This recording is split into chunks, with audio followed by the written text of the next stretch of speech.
tsa ka ile Megetrude tifiso ene le senatla kana direla setšhaba sa gagabo ka boineelo ebile ditiro tsa gagwe di ne di bonala thata mo phatheng ya gagwe ya Botswana Democratic. Dr. Masisi o buile se kwa motseng wa Sekoma jaaka na go motsa balwapalo ra tifiso morago ga go tlhokafala ga Megetrude tifiso ka tshipi wa beke e fetileng ka ntlha ya bolwetse. Emmanuel Rapoa. Megetrude tifiso ke mohumagadi wa kgosi ya motse wa Sekoma e bong kgosi Moscow tifiso. O tlhokafala jana morago ga go lwala ka lobaka mme a tlogela motlhala wa ditiro tse ba le bantsi ba ka ithutang mo go tsone. Go kaiwa fa botho jwa gagwe le go bopaganya setšhaba e le dingwe tse di neng di mo tlhaola mo go ba le bantsi. Mme tifiso pakilwe jaaka le polotiki la motia la party e buisang ya Dikgang mme a e diretse ka botlalo. O re itlhala mo selong se se botlhoko kana batho ha ba setswe ke motsadi e leng mma bone a nke go nna monate mongame ebile tota e ntse le ene yo le ntse lo mo roma gongwe le gongwe a tsena gongwe le gongwe ne motho o molemo a re ithute mo go ene re tseye malebela le go hula reng ga gagwe a re ithute gore go tshela le motho go ntse yang go aga motse go twaeng le rona ko phathing e tona a ke re tona kana ke ra gore a gona le kana le yone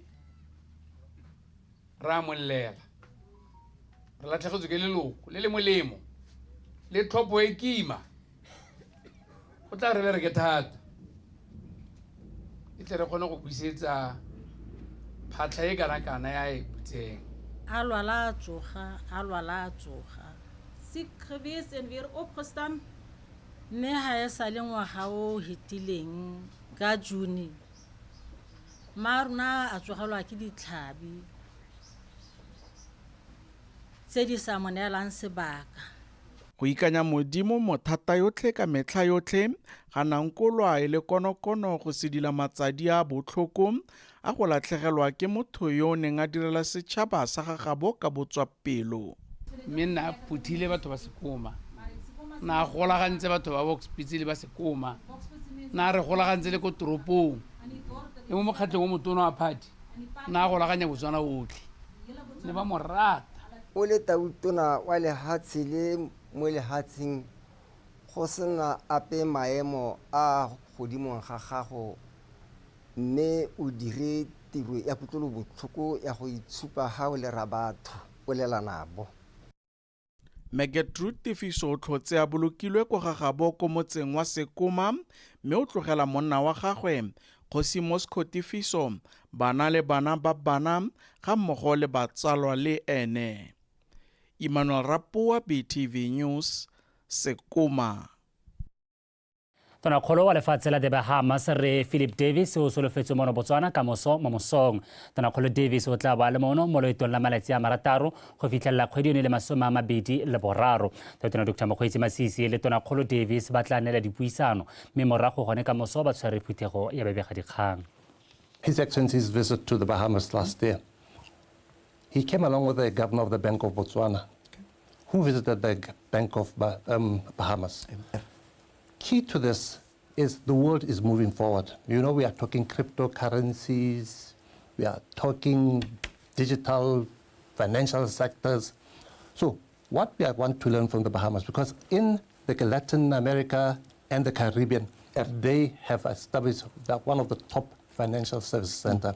So this is where our IFC, as International Financial Services Center, can learn a lot in terms of regulation, because as you move to cryptocurrencies or you introduce cryptocurrencies, you need to make sure that the regulation is in place. Yes. And the regulation must also be enabling, but must also be as transparent as possible to ensure that there is no illicit financial flows.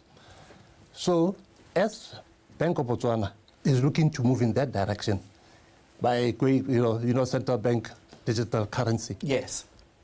This is something we can learn. We can learn from the failures as well. Yes, As you know that yes. in the Bahamas there was that company called FTX that failed. So we as Botswana don't want to fall into those pitfalls. We want to show our regulations, our legislation while being transparent, does not allow for illicit financial flows. So to that point, Bank of Botswana will be visiting the Bahamas this year. Lephata la itshireletso mmogo le lekalana le le lwantshang tiriso ya ditagi mo letsholong tota la go ruta setšhaba ka bodiphatsa jwa tiriso ya ditagi. Tona Kagiso Musi o kaile fa ba tshwentswe ke kgolo ya tiriso ya ditagi mo lefatsheng leno. O buile se le banni ba serwe fa a bolotsa letsholo la go ema kgatlhanong le tiriso ya ditagi. Pego ka ke ipidile ga o lebale le koketso Ramontsho. Re Musi o kaile fa ba thomile moeteledipele o mošwa wa lephata la Drug Enforcement Agency re Phemelo Ramakorwane go tswa lephateng la sepodisi sa Botswana e le nngwe ya maiteko a go lwantsha tiriso ya ditagi e tshwentseng lehatshele. A re ba ikeeletse go anamisa lephata le lefatshe lotlhe ka ba itamile go nyeletsa ditagi. Kgang e re emele ka dinao mme ra go emela ka dinao jaana ka gore re nne le lephata le leng gore it's a fully fledged unit le ntse le le teng mme re lekile gore gape re tlhatlhose yo lo kametseng re batle mongwe e leng gore o tle go letelela pele a le isa ko pele o na emeha director o montšha wa lephata le re Phemelo Ramakorwane yo le mo itseng e le polisi la Motia. Mme ka gore ke bone go le botlhokwa le tautona a bona go le botlhokwa puso ya bona go le botlhokwa gore lephata le le tshwantse gore le emelwe ka dinao. Ba botsogo mo motseng wa Serwe le bone ba re ba tshwentswe ke dipalo tsa balwetse ba ba amogelwang mo bookelong mabapi le tiriso ya ditagi. Ba supa fa banana segolo jang ba borre ba amega thata. Patients that we have admitted last year from a period of October to December, we have made some observations, but especially from our memorial hospitals. Among the patients that we have admitted, 13 of them were for substance abuse disorder. And these patients were mainly males. Ba sepodisi sa Botswana ba supa go na le kgolo e ntsi thata mo tirisong ya tagi e tlwaelesegileng ka go bitsa katse. Se se re itemogela gape le koketsego ya re batho ba se se re ikanamele le borre ba tshwere ba dirisa tagi e itsegeng thata mo malatsing a gompieno ya boteng katse. Ditagi di supiwa fa e le mmaba mo baithuting ka di ka phirimisa ditoro tsa bone le go nyeletsa bokamoso ja hatseleno. Tagi e ne yang kgoga dingwaga di le 20 ke dirisa ke tsena sekolo ke na le ditoro tsa fifala ka lebaka la gore ke ne ke dirisa ke be ke tsenya mo mmeleng se se neng se sa ntshwanela ka nako e. My fellow peers, we have dreams, we are the future, and taking drugs will destroy our future, and our future is that of the country. Morahi wa Serwe o kopile go tswella o loma tsebe ba sepodisi le ba lekalana la DEA ka ba ba nang le sabe mo kanamisong ya ditagi ka se se ka thusa thata mo go emiseng kanamo le tiriso ya ditagi. Ke ipidile ga o lebale Botswana Television Serwe. Mogolwane wa Namport re Philemon Mupapa re lefelo le le adimilweng lefatshe leno ke la Namibia le le kwa maemelong a dikepe Walvis Bay ga le dirisiwe ka botlalo. Lefelo leo la selekanya sa 36,000 square feet lena le koketsego fela e senye kalo ya dithoto tse di fetang ka lone mme le tshwanetse go dirisiwa ka botlalo go tsamaisa dithoto le go godisa papadisano ya lefatshe leno ka go bulela mebaraka ya kwa moseja ga mawatle. Angela Inosa ka dintlha. Lehatshe la Botswana le kaganeditswe ke mahatshe a mangwe mme se tsara gore go akola mebaraka e ka kwa ga mawatle go nna thatanyana go lemogeng se e na re ka ngwaga wa 2009 lehatshe la Namibia la ntsha lehelo le go emang dikepe ko Walvis Bay la sekgala se se hetang 36,000 square meters go ka dirisiwa ke la Botswana go tsamaisa dithoto tsa lone. Mehela lehelo le ga di dirisiwe ka botlalo le ntse le ka thusa thata go rotloetsa papadisano mo kgaolong ya SADC. Volumes for the last financial year was 470,000 tons just for Botswana. Currently, the total is also exports surpassed imports, favorable trade balance, and we currently at the at the first 10 months of the financial year, we're standing at 312,000 tons. The Botswana dry port is the best performing dry port currently out of all of the dry ports that we've allocated to the respective countries. But you are not capitalizing enough on the dry port. So I would want to urge you to really capitalize on this. This is a strategic asset that you have inside the port of Warfish Bay. You will not get something like this at any other port in the world. Sila Trans-Kalahari e gogela gone ko maemelong ao a dikepe. We see the Trans-Kalahari corridor and Walvis Bay in particular being a port as very key to our strategy of ensuring security of supply. We are using South Africa, it's a well-oiled route. Everything, the pricing is good.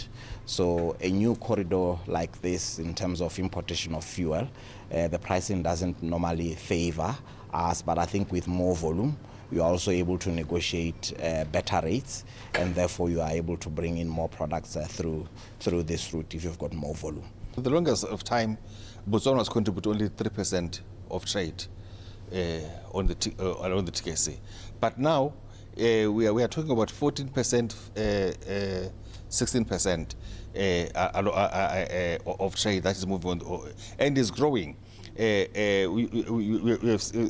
have seen that the port of Wales, they actually developed a jetty for fuel, and now we are getting a lot of our fuel companies going to Namibia to get fuel. Hatsela ya Trans-Kalahari corridor le lehelo la maemelo a dikepe le ka dirisiwa ka botlalo se se ka thusa maitlamo a African Continental Free Trade Area a go godisa itsholelo ya kgaolo Afrika ka go nonotsha kgwebo magareng ga mahatsi a Afrika.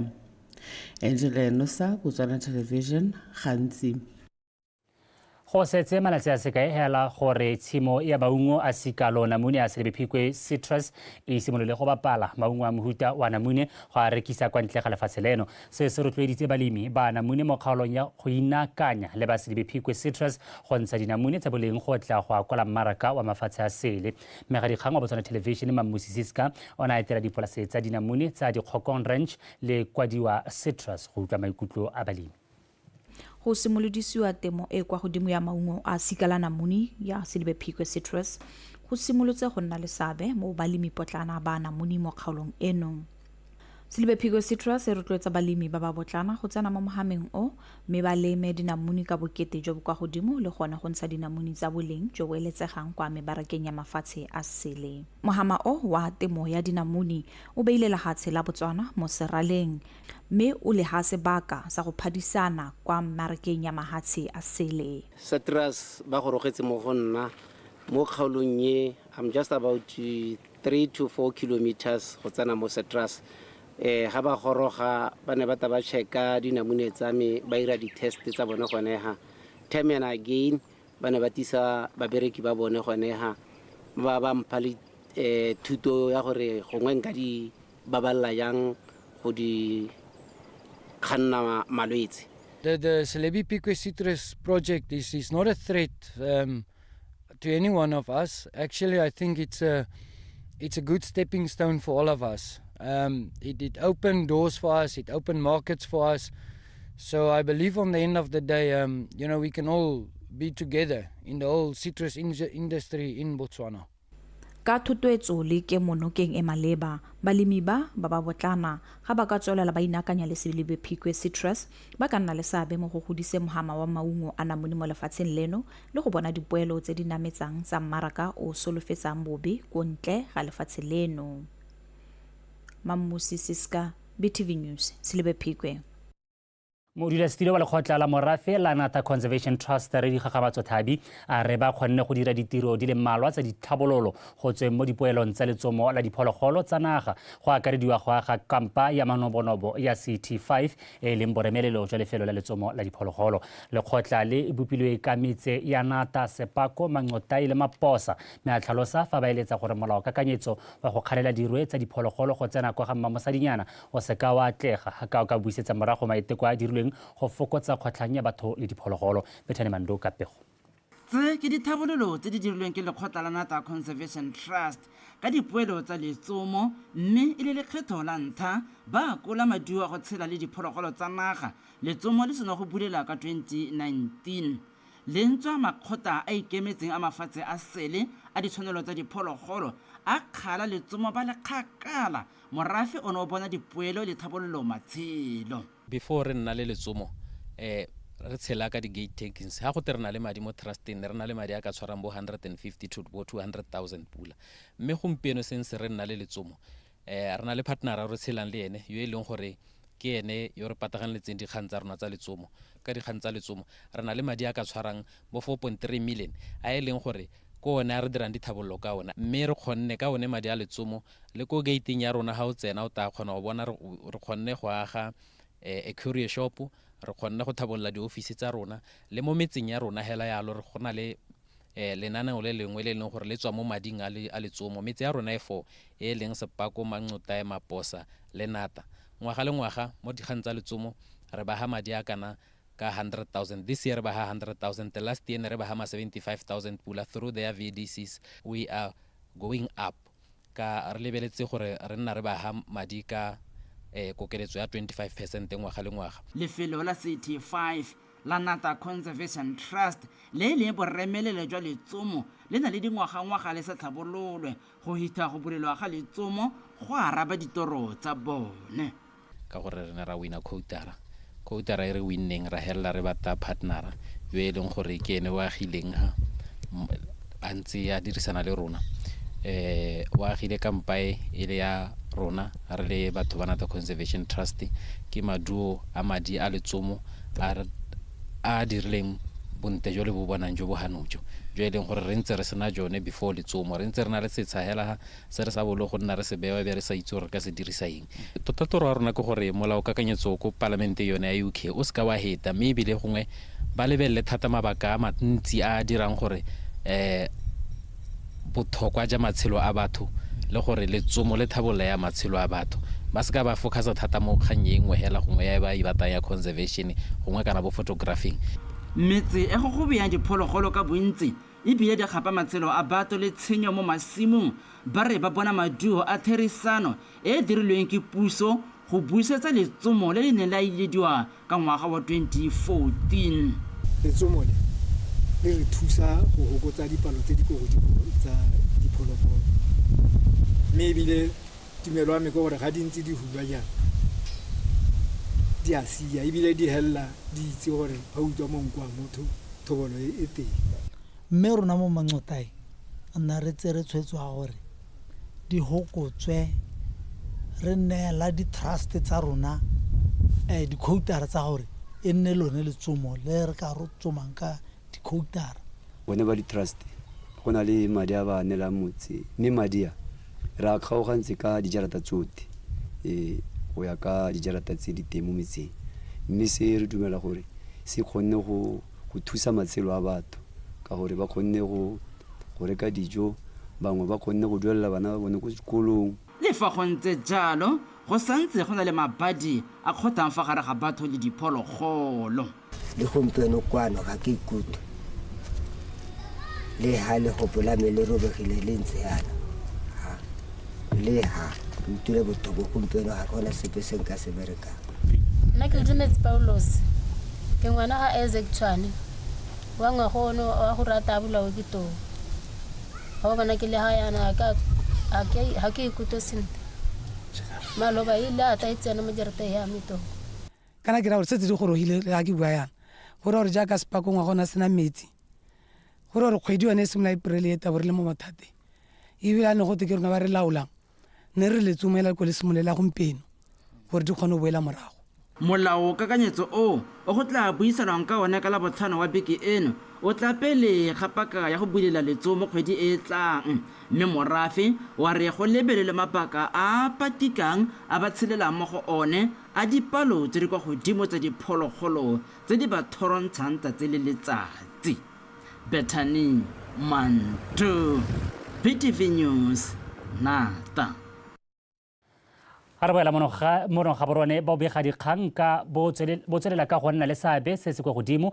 mo go anamiseng dikitso tebang le melao ya puso ga mmogo le mananeo a mangwe ka tiriso ya methale harologaneng ya kanamiso dikitso mme seo se sologela molemo setšhaba ka kakaretso se se tlhalositswe ke mothusa tona kwa ofising ya gatautona mme boitumelo go fa modimo kwa tshimolodisong ya letsatsi la motshameko wa golf ono ngurulagantswe ke lekgotla la mmisa Botswana mono ga borone Mojadi Mokibelo o na le ko bobegadikgang mono lehatshe la Botswana bo tsweletse ka go gola mme ka jalo lekgotla la mmisa Botswana le ntse le eteletse pele maiteko ao ka go bereka ka nata go thomisa gore bobegadikgang bo nna jo bo ikemetse le go nna le boikarabelo ka nako tsotlhe mo tirong le ha go ntse jalo jaaka e le lekgotla le le ikemetseng mme le sa dire letseno le le rileng le lebanwe ke dikgwetho tsa madi go ka diragasa maitamo a lone ke ka mo le tshegeditse letsatsi le go kangwa ka dikompone tse di ka baema nokeng ka dithuso tsa madi. By coming together to support this event, we can help ensure that MISA Botswana has the resources it needs to continue its vital work. There is no denying the importance of the media in modern life. The media's capacity to disseminate information about government policies, programs, and many other initiatives in a variety of formats has a huge developmental impact on societies and individuals. Lekgotla le la MISA Botswana la kgoletse puso le bana le seabe ba bangwe mo kemonokeng e. When the current MISA Botswana Board of Trustees came to office in January 2023, we made a pledge to our members to not only revive the organization, but to ensure that we pick the advocacy baton. We also pledged to work with all stakeholders, being government and the private sector. Hence, we are here today. Isn't it a beautiful day? To run an organization like MISA Botswana, which is an advocacy institution, we need support from government sector and active private sector. So thank you very much, private sector. Dikompone tse di na le keletso ya go rotloetsa maitamo a lekgotla la MISA Botswana. Re partnered le MISA to ensure that we grow the organization together. Our media partners, MISA is a very key stakeholder, not only to Bona Life, but to the country as a whole. Protea Hotel by Marriott is to say we want to support the council in need, the council whether it's bad or good. Tshimolodiso ya letsatsi le e sologetse go dirwa ngwaga le ngwaga mme e tangwa ka dikompone ka bontsi tse di tla rotloetsa maitamo a lekgotla le go nna le seabe se se go godimo mo go tlhabololeng setšhaba. Mojadi Mokibelo, Botswana Television, Gaborone. Moeteledipele wa mokgatlho wa Miss Botswana mme Kgalalelo le Setedi a re go maleba gore banyalani ba fiwe dikgakololo le go rutintshiwa ka lenyalo ka jaana re seo se ka thusa go aga malapa a isetletseng sentle a tla godisang bana le dikokomane tse di tla sologelang tšhaba eno molemo mme le Setedi o tlhalositse seo kwa ithuthuntshong ya banyalani e neng e rulagantswe go abelana maele ka botlhokwa jwa go aga lelapa le le tletseng boitumelo le go le tshegetsa go boletse bang boitshwarelo wa pega. Ka ntlha ya dipalo tse di golelang pele tsa malwapa a sa iketang go setse jaanong go baka gore ba batang kwa morago ka keletso ya go tsena mo nyalong ba nne maoto a tshupa ka jaana ba ile bokgweleo bokete go sekara le fa go ntse jalo bangwe bone ba santse ba dumela fa go ise go nne thari go ka baakanya seo ka jaana ba tsweletse ka go thomamisa gore serodumo le seriti sa lenyalo se buela mannong ka go thoma mananeo le dithuto tse di tutumatsang kgolagano eo ya lenyalo. Re birise baratani ba ba mo nyalong le ba ba eletsang go tsana mo go one nyalong kana hela ba eleng gore tota ba tshela mmogo go ta go rutuntshana ka lorato ka lenyalo go ta go gakololana ka gore maitamo a rona mme ano ra tshwara jang gompieno le mo nakong e tang wa ga Botswana yo siameng Botswana yo senang go kgontsho Botswana ona le lorato gore ka moso bana ba rona ba golele mo lorato leo re bone re godisa bana ba eleng gore ba supa sone se eleng gore le letsa go se bona ka khiso lorato mo go bone. Go le gantsi dilo tse di itsege fa le tsone di kgoreletsi mo kategong ya lenyalo go tlhalositswe ga bo ga papamadiwa fa ile tse di ka laolwang ke bobedi jo bo mo nyalong. Dikgang tsa madi ga mmogo le boitekanelo jwa maikuto a boele dingwe tsa tsone. Dikoloto, do not allow people to deposit their money into your pocket. without your plan. That's what sekoloto is, isn't it? Mongwe a ba tsere madi a gago a tsenye mo pateng ya gago. Ha ka tsena mo pateng ya gago o mo kolota ka madi a kore plus a gago. The last thing that nobody's going to talk to you about is build your assets. Build your assets. Assets are all types. Ga le nyalane le le batho ba hakanyang batho ba kgonang go laola maikutlo ka botlhale batho ba ileng gore ba na le botho ya ba bereka ka setho ke batho gape ba ileng gore se ga go isa bereka le tumelo ya bona ba laolwa ke melao ya teng le go itlhokomela mmele ya go bona gore ba dirang ka mmele ya bona. You must start by being a healthy, good person. Yeah. Then when you are healthy, psychologically, emotionally, spiritually, and physically, you can't go wrong. Go thoka bogakolodi jo bo siameng segolo jang pele fa o pefela ga ka tsaya tshwetso ya go tsena mo nyalong go kaelwe fa ile nngwe ya diphoso tse bontsi bo di dirang ka jalo go botlhokwa gore bogakolodi jwa go nna jalo bo nne teng gore motho a nne le kitso e itseneletseng ka se a tsenang mo go sone. Go boletse mang boitshwarelo Botswana Television Gaborone. Mabontle wa lefatshe leno yo gape a gapileng tlotla ya Miss World Africa Lesego Chombo o tlhotsa go rogile tsokologong eno go tsweng kwa kgaisanong ya Miss World ya bo 71 di buika go farologana kwa kgorogong ya segantshwane seo ba supile fa ba le motlotlo ka loeto la ga Mmamorata Chombo mme ba supa fa isitse fora ga lefatshe leno kwa godimo ka go gapa tlotla ya go nna Miss World Africa. Tlotla ya lefatshe leno le gapileng la bogelo dingwaga di le 10 le bone tse di fitileng morago ga go buisana le babegadikgang Lesego Chombo o nna le sebaka sa go dumedisa matshwiti-tshwiti a Batswana mo toropong ya Gaborone ba ba neng ba tla go mo fa lorato le boitumelo. We as Botswana, we are the most beautiful nation in the world. We sell beauty, re rekisa ditemane, bomme ba rona ba banta go gaisa botho mo lehatsheng. Se se supa gore re bante ke sone santa. Sa bobedi ke gore ka re batho ba rekisang ditemane re ra batho re tanko Botswana le tele bone re dirisa ditemane tse go godisa economy ya rona. We are going to use this title to be able to take ourselves to the next level. Chombo's success at the Miss World pageant goes beyond personal achievement. Her accomplishments have had a significant impact on our nation, inspiring young girls and women to dream big and strive for excellence. I'd like to thank my family, I'd like to thank my sponsors, I'd like to thank our government, I'd like to thank our media, I'd like to thank the Miss Botswana organization, my friends, everybody who is really behind me. And I really want to appreciate all the honorables here present, Kosi, Bakolo, and Nebo, Tegalo, Lampai, Tegalo.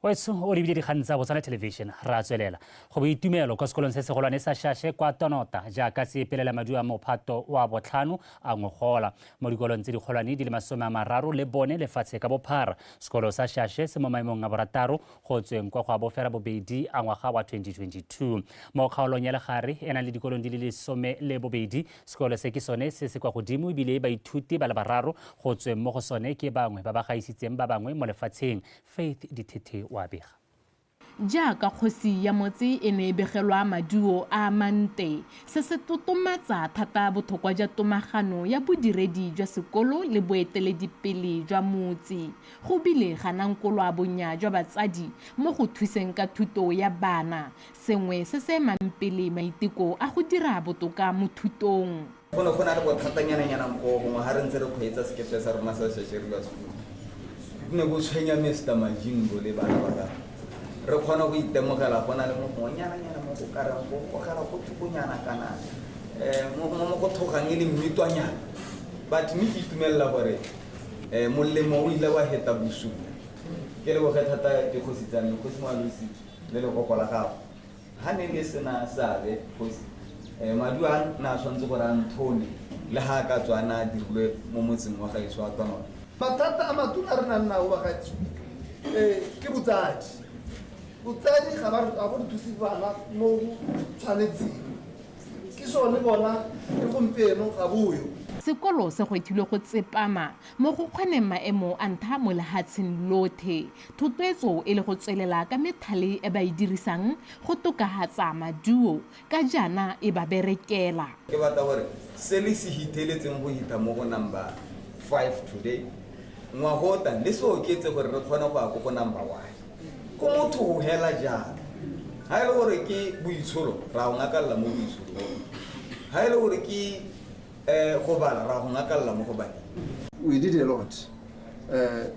We had a program ya gore bana ba bangwe sa rona se normally ka 8 but nna study ze le gore se up to 9 bana ba ne ba ta go up to 9 and that study was solely supervised by the deputy school head ke nna se dira ke na teng ka mogopolo a teng and this made us do better. Tsaone ke o letile yo e le moithuti yo di gogang kwa pele mo sekolong sa Shashe e bile a totomaditse sekolo ka go ipaya mo maemong a bosupa a bana ba ba gaisitseng lehatsi. O rotloeditse baithuti go ikanya modimo le go bereka ka nata. A ba kgothatsa basetsana go itsolopanya mo thutong jaaka ba phadisana le balekane ba bone ba basimane. I'll take this moment to encourage the current Form 5s that it is possible. Yes. You can do it. You know, yesterday we were at Marabula and all the 20 top achievers were there. And among the 20 top achievers, there were 6 girls and 14 boys.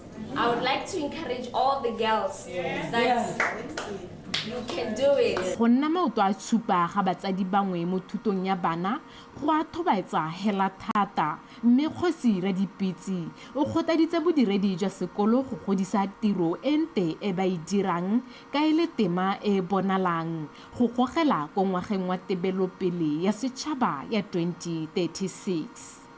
Faith Ditete, BTV News, Tonota. Kansela ya Kavango ya betso madi ya kananka 222 million pula ele a ditiro tsa tsatsi le letsatsi faro la kansele e hapegile madi a ditiro tsa tsatsi le letsatsi kwa Gumare modulasetilo wa komiti ya madi le ditirelo mo kanseleng Relesedi Boy o supile fa madi a betsweng kansele e mo ngwageng wa madi wa 2024-2025 a oketsegile ka 17.1% fa go tshwantshangwa le ka ngwaga wa madi wa 2023-2024. Thaini Tshukudu wa bega Reboy o supile fa bontsi jwa madi a ba fileng jwa 48.77% a ile go dituelong tsa badiri le go a dirisa mo koketsegong ya dikgotla tsa khansele tsa botlhophi. Makhanselara ba kopile khansele go emisa go busa madi mme ba dirise otlhe mo ditirong tsa one.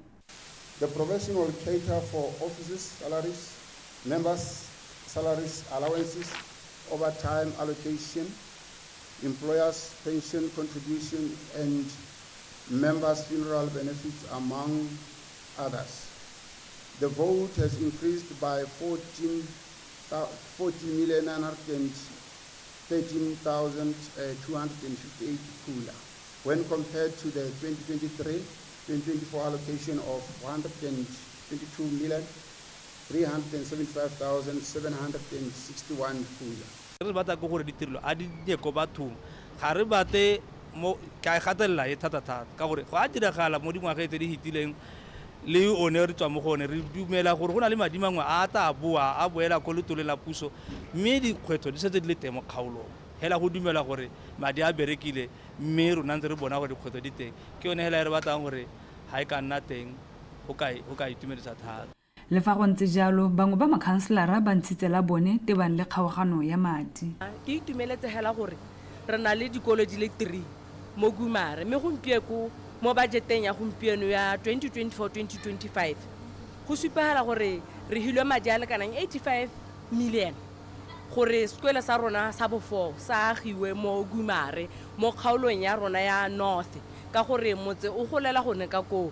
Mme bana re mo kgaolo ya magogo mokgaolo ya bojanala e tlhoka gore this committee modulasetulo e tshwanetse gore e mo tshepame e re hile dithulaganyo le dikeletso gore le batswana sa mabontle re le kansele ba leka go re thusa gore our income tle gore go tshwanetsega gore teng gore budget ya modulasetulo re e supporte. Makhanselara ba kgotaditse go nna bontlha bongwe jwa bokopano fa go bankanyediwa go dirwa ga kgaogano ya madi gore lentswe la bone le utlwale.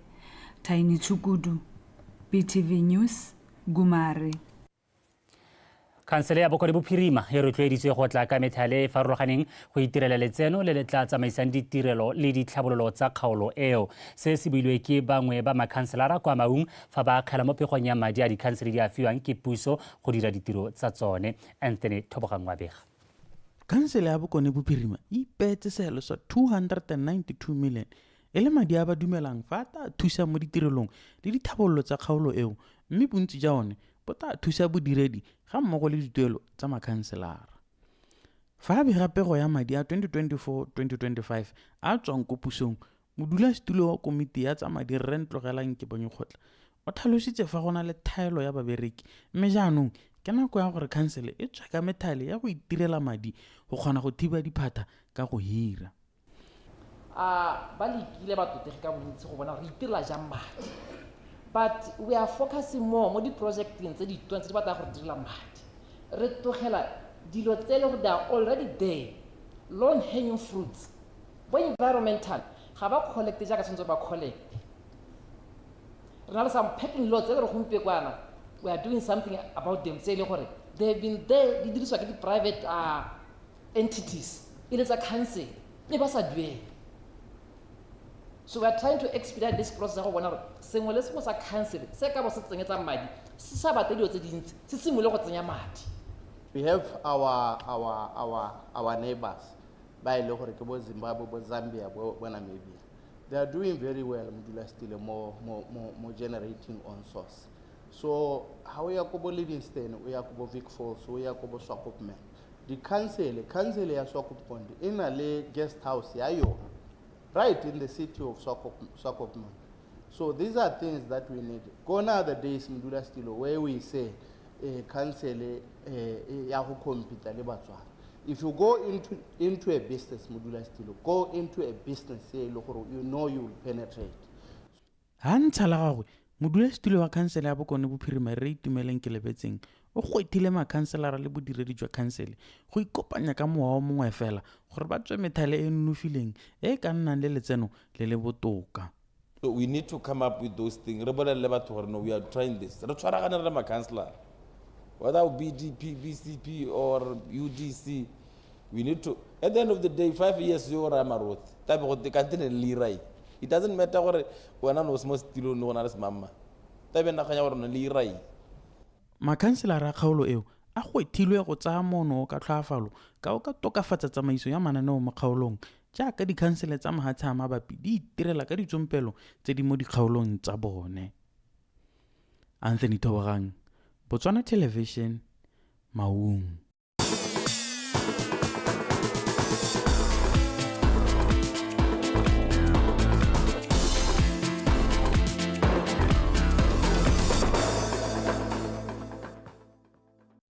wa itshwara di bephelwana teng ha khaitsera ke Liza o sekengwe me sentle go gonela tsa metshameko khaitsera ka hai o lebile ke tsa gore o bonye the mood e rentse ro bona mona ha tselena Botswana ra amogela mabontle wa rona yo eleng gore ke le se go tšhombotsa gore ga jalo Batswana ba mo itimeletse ke a dumela go ntse ya lo khaitsera ka re tshwantse re mo itimelle ka gonne o re rekise bontle ko Miss World a supa gona gore o botlhale bile gape ke e kana mo etele dipile o nang le tebelo pele o tlisang le tsholohelo mo bathong ba tshwana le rona ja ntse jalo ke ratile ka ha Batswana ba nne ba tshorogela mo mafelong a harologaneng ka te go supa gore ka nnete re santse re itumela kana se re morata go le ka nne le tsamaiso go khaitsela ka tla ke go leboga raitso o tshole nna tla ke tse sebaka se ke go dumedise jaaka khaitsedi ka boletse na ke bidio Liza o sekeng ka tsa metshameko mme re di simolehela ka tse di reng mo motshamekong le mongwe wa Botswana Premier League o tshamekilweng tshokologong eno Holy Ghost e padimo tse BDF 11 ka no tse pedi go lefela.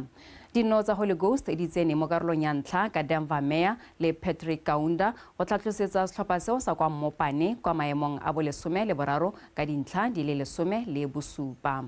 Yeah, I think BDF is playing with a power play, second ball. So we managed to close BDF ka go wina di ball very tshwara very nna mo comfortable mo go tsone.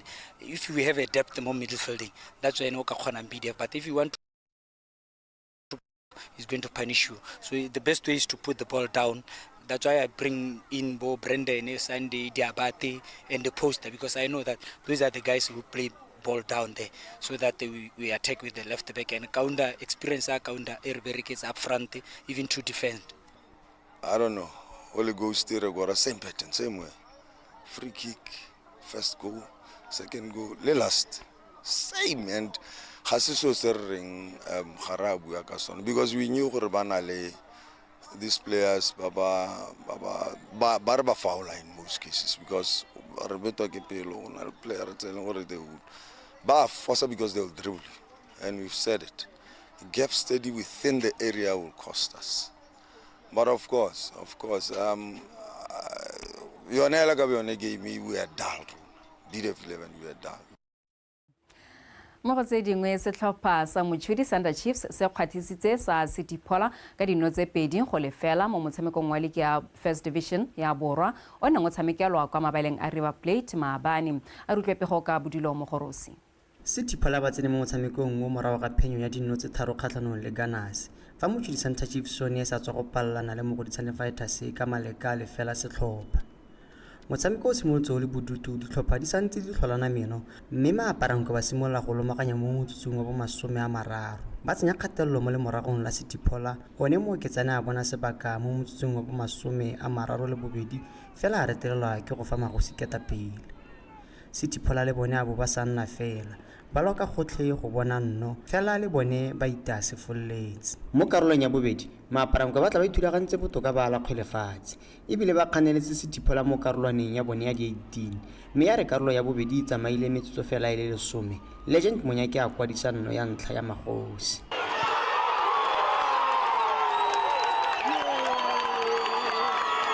Morago ga nno eo maaparanko ba tswelela ba tsenya Setiphola ka fa tlase ga kgatelelo ba batla go bona nno ya bobedi ba batla go e bona ka thago ya ga one mo oketsane metsotso fela ile 10 morago ga nno ya ntlha fela ba tlhoka lesego. Maaparanko ba ne ba kotela sepekere sa bofelo mo motsotsong wa bo 59 ka loto la ga Guos Matlala go garela motshameko ka phenyo ya 2-0. We followed suit. We went to their trap. We also tried to hit long balls. We tried to advise them half time. In second half, I thought we become better team. The First Division football, it has got only one reward, which is promotion to Premier League. Which team, all the 12 teams, they need to win the league to go to Premier League. More so, especially us. We have been 7 years in the dusty ground. We really need to try and win the league. Centre Chiefs had a plan, tactically, which was picking the second ball behind our defensive midfielders, and it worked well for them. But when we tried to respond, I think they were well prepared today compared to the Centre Chiefs, which we saw playing against the Mogodisane Fighters. Remember, this is our first loss this year. Remember, this is the first time we came out of the ground without a goal. So I think the boys will regroup, get back to our style, and try to move on. Phenyo ya magosi ba beile mo maemong a bone mo lokong ya Botswana South First Division fa Setiphola yone ile mo go a bobedi. Bodilo Mogorosi, BTV Sport, River Plate Grounds. Re sa le 4 Prisons 11 e fentse mo Mogodisane Fighters ka dino tse pedi go lefela mo motshamekong wa ligi ya First Division ya ka kwano Borwa o letseng o tshamekelwa kwa mabaleng a SSG. The Waders ba santse ba itshetletse mo maemong a botlhano mo lokong ha the Samba Boys bone ba gomagometswa ke selepe sa magagane mo maemong a bolesome pego ka Tlamelo Montshusi. Prisons ba tsema motshamekong o ba kwadise phenyo tse tharo ka tatelano e ya bofelo ba e bone morago go fenya UB Hawks ka tse pedi go lefela. Fa Mogodisane Fighters bone ba tsene mo motshamekong o ba sa tswa go fenya Extension Gunners le Notwane le maleka kgatlhong le Mochudi Centre Chiefs mo motshamekong ya bone e meraro ya bofelo ya ligi. The Waders ba tsereketa pele ka nno ya tlhogo ka Musa Tamokate mo motsotso wa 32. Ditlhopha di ya go ikhutsa Prisons ba tla pele motshameko o. go tsweng kwa boikhutsong ditlhopha ka bobedi tsa tswelela ditekana ka noga e tshela ba kokota kwa kgorong tsa batshwara dino tsa ditlhopha ka bobedi. Presence 11 bana ba oketsa ketapele ya motshameko ka nno ya ga morapedi ke ngaletswe mo motsotsong wa 92. The Warders ba fenya motshameko o go kokoanya dintlha tse 23. So we knew it was going to be a tough game. So we just came with the approach, or let's get the first goal and see how it happens. Looking at the fact that they played on Saturday, also Royal FA Cup, they played on Wednesday. So we knew towards the end they would lapse. Because we didn't start well this season. I would say we would take one game at a time and see what happens. But our aim is to go up the log. We have lost a very important game, but it's okay. We will bounce back. To the drawing board. Today we didn't come to the party. We didn't play our normal game. Everything wasn't okay. Even our passes were poor. Everything was not okay today. Mo metshamekong e mengwe ya ligi eo Mochudi Center Chiefs e fentsa sethupola ka tse 2-0 fa UB Hawks e notile Flamingo Santos ka 1-0. Tlamele Montshusi, BTV Sport, Gaborone. Jaanong re lebatsa ligi ya kgaolo ya Gaborone ya Division 1 e le ya bomme. Setlhopha sa Big Sisters se tsweletse ka go sokola jaaka ba ne ba kwadisa tatlhegelo ya bohera bobedi mo pakeng eno. Big Sisters ba ne ba hengwa ke Mazoti ka dino tse 2-0 mo motshamekong wa beki ya bohera bongwe wa ligi eo o tshamekilwe mosong ono kwa Lekidi. A re utlwe pego ka Kagiso Molelekwa. Ditlhopha di simolotse motshameko o ka lebelo le le ko tlase ka ntlha ya mogote o nontsha kolobe mo hokong. Le fa go ntse jalo Mazoti ba ne e le bone ba yeng ba bo bana le letsogana le fa go dingwana mme ba kgona go thuba le morago la Big Sisters motshameko wa tsamile metso e le 7 ka California sa rego. Morago ga nno eo ditlhopha tsa tswelela ka tshameko e ko tlase go fita motshameko ya boikhutsong. Mazoti ba eteletse pele ka 1-0 le Big Sisters.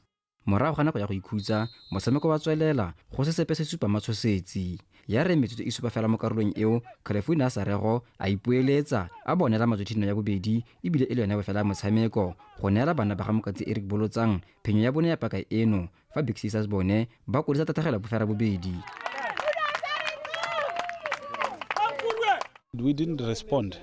If you don't respond in football, they will beat you. So we didn't respond at all. At the back, in the middle, up front, we didn't respond at all. Even though we had two chances, but we couldn't do anything, or we couldn't respond or react well enough, or the way we're supposed to react. So it was a very, very dull game for us. It was a good game, even though we had some challenges. Our game is smaller, but I can say the game was good. At least we get 2 points, 2 goals, 3 points. These 3 points. Last game we drew against UB Kicks and we didn't play a good game. Can say the players don't need instructions. Can rebuy hakating. So if we can try string the ball down, it's a mahasi. And we needed 3 points. Maduo a beke ya bofera bongwe a togela Mazoti ba ntse ba le memong a bone ka dintlha di le 13 morago ga phenyo di le 4 maleka a le mangwe mme ba latlhegetswe ke metshameko e le 3. Big Sisters mo tlhakoreng le lengwe ba tswelela ba le go bofelong jalo ko ka ntlha e le nngwe ditatlhegelo di fera bobedi mme ba ise bone phenyo mo pakeng eno. Kagiso Molelekwa, BTV Sport, Gaborone. Jaanong ha re diwetsa talente pelo ya me o gapile dietsele tsa Gauteng di le 2 mo kgaisanong e neng e rulagantswe ke lekgotla la Botswana Judo Federation ka tshwaragano le lekgotla la Botswana National Sport Commission maabane mono Gaborone. Pelo ya me o fentse metshameko ya gagwe yotlhe go fetoga mampudi wa kgaisano eo mme Kagiso Molelekwa wa tswelela. Pelo ya me yo ile motshameki wa stop se setšhaba o gapile Gauteng ya go ya ntlha letsatsi mo karolong ya junior a sena go fenya metshameko ya go emebedi. Gauteng bobedi yone o e gapile a sena go fenya metshameko e le 6 mo karolong ya senior go garela letsatsi le nene mo Thabetse. I'm feeling okay, but at the moment I'm going to work hard to get more gold to Botswana. I work hard every day, get train, keep every competition here. ke gona ka ke kgonne go ta di-goal tse. Mo letlhakore le lengwe la senior captain ya setlhopha sa setšhaba Tres go se itsile ene wa gapile gauta a sena go fenya metshameko e le mebedi. Tournament ne ke la gompieko ne se dingalo mo go kalokalo ne ke soletse opponent tsa me go di tla nna dingalo mo go kalokalo but ne ba se thata mo go kalokalo mara ke itumeletse gore ke kgonne go tsaya goal ke kgonne go maintain teng go game mo 66 mo Botswana gore a gona point fita mo category ya ka mo Botswana. Mo karolong ya cadet ya bokete 55 kg Jeff David le ene o boetsega ka gauta a sena go fenya metshameko ya go yotha ka bothano. Ke itumetse fela thata ke gore tsholofelo ya gore ne ke go wina goal le tota ne le ko tlase mme ya la ke na ka fela gore ke tshwanna gore be ke tsentse mashete otlhe gore be ke kgona gore ke be ke la ha ke leng teng. All I can say is thanks to all my coaches for all the motivation and the encouragement and the hard work and every week training ya ba impealing gore ke kgone gore ke tsaye goal. Mo letlhakore la basetsana Helena Mutenda o ikgapetse gauta morago go fenya metshameko e le meraro mo karolong ya senior ya bokete ya 48 kg fa Phaini Morosele ena a fentse ya cadet. I wasn't in a rush, but for trainer when I get trainer, even though I had some issues, but yeah, make a con. So tata ne ke se mo no go se thata gape no go se mo tlhofo no go siame hela mara hela ke itumela gore ke kgone. Thank you so much. I'll have next time again. Thank you so much. I'll have next time again. Yes, it took a lot of dedication, a lot of training. Ever since this year started, I've been training a lot so that I'm able to get here and able to achieve whatever I achieved today. She was a very tough opponent. She knew what to do in order to prevent me from attacking. But at the end of the day, I was able to find a way through her and I won.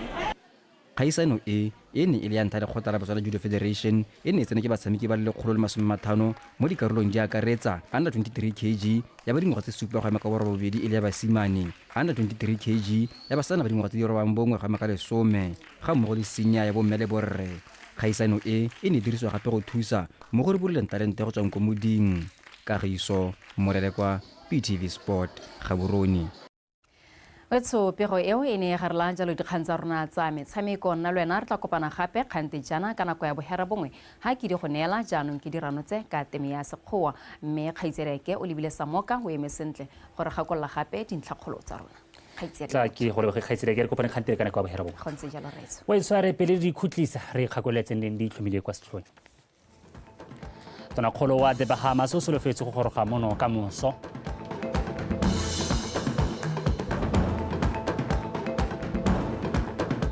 Balemi ba namune mo kgaolong ya Selebephikwe ba ikaelela go inakanya le ba Selebephikwe citrus go phunyeletsa kwa mmarakeng wa mafatshe. Mo go tsa metshameko setlhopha sa Presence 11 se fentse sa Mogodisane Fighters mo motshamekong wa Ligi ya First Division ya Borwa. O itse o phirimaneng ya gompieno ne re go tshwaretse di le kalo ba tepolwapi ba latela ka semo sa bosa. Dumelang bagaetsong ka mogeleng ka semo sa live se diwa ke Lidia wa dikgomo mme fa re simolola ka go lebela pula e re gatiseng mo mosong ono. Bangale Agrofarm, Bosupa, Soa Junior Secondary School, Botlhano, Letlhakane Metrical Station, Bobedi, Thabala Primary School le Soa Metrical Station re gatisitse bongwe.